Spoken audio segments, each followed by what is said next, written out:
જય માતાજી મિત્રો, બધાને આજના મિની વ્લોગમાં તમારું સ્વાગત છે। તો અત્યારે 8 વાગ્યાનો ઠંડીનો મોસમ જોરદાર હતો।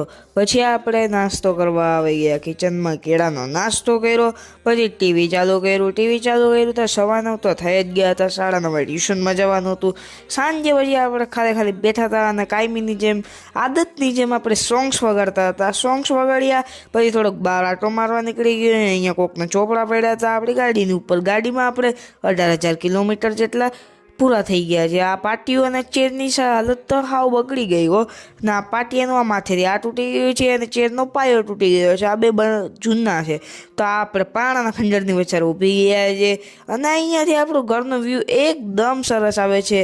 આ દીદીના રૂમમાં આપણે જોયું તો અહીંયા કોઈ નહોતું। મને વિચાર થયો ક્યાં ગયા, પછી ખબર પડી તે લોકો ઉપર રસોઈ બનાવે છે। આ મિત્રની ગાડીમાં તો ચાવી વગરની પણ ચાલુ થઈ જાય છે। આજના મિની વ્લોગમાં આટલું। ફોલો અને સબસ્ક્રાઈબ કરતા જાજો।